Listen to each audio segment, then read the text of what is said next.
And good morning, folks. This is May 6th. You survived the weekend. God bless and good luck. Anyway, the topic of today is I like to read Edgar Rice Burroughs. He wrote a lot of novels and books and short stories. Okay, my favorite short story is The Girl from Hollywood of the 1920s Hollywood, where fame and delusion and narcissism and drugs almost killed this young lady from the Midwest. Okay? The Land That Time Forgot. A classic novelization had three parts to this.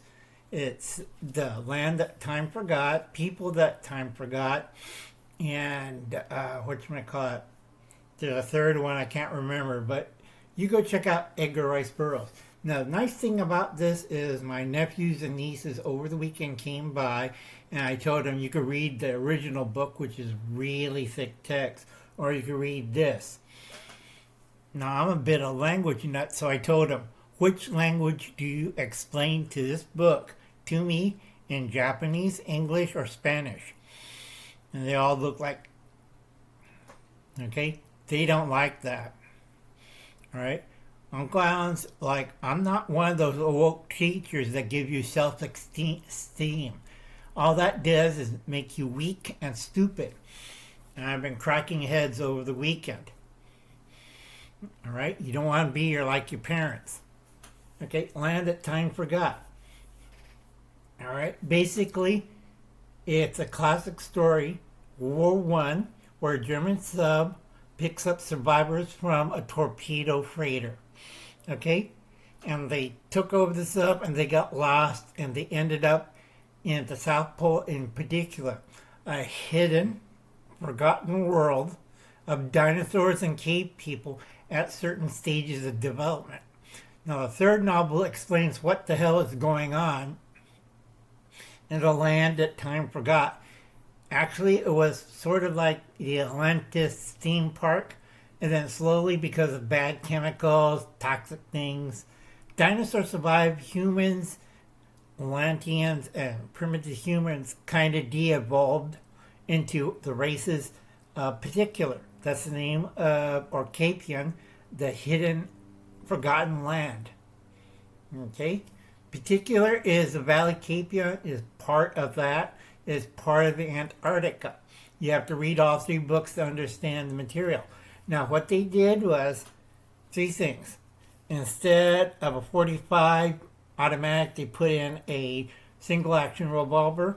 These American and British eras, and then they put in a little terrier, like Tintin. So that catches the kids' imagination.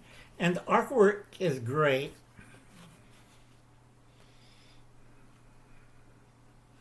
Okay?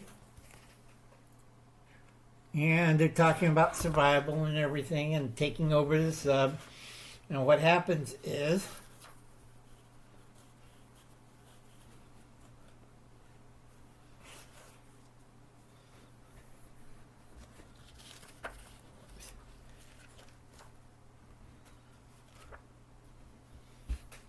there's a dog as prisoners of the Germans. There's one scene that's really good.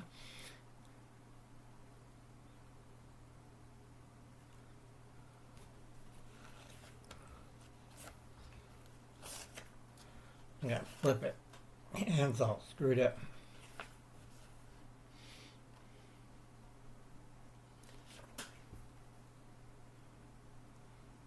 They don't show the icebergs. Anyway, they show the icebergs and they become stranded.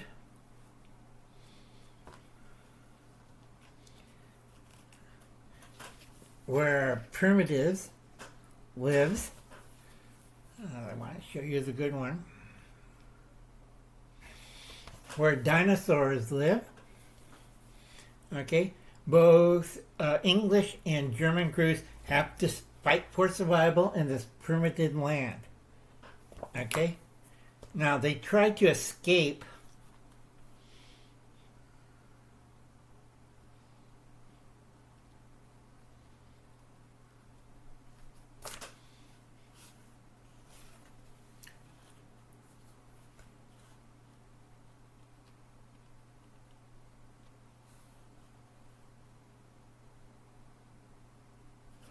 Okay, they tried to escape, but unfortunately, both the German crew didn't make it.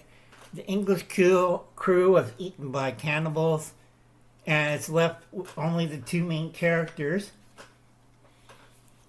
the little dog and the hero and the heroine. And then you have the people that time forgot, which is basically a rescue mission, try to rescue those people. The artwork's great. The storyline's a little abridged from the original novel. So I had my nephews read it this twice and then openly, orally read the book in a different language. First in Japanese, next in English, and next in Spanish. I thought they were going to get away with it only speaking in English.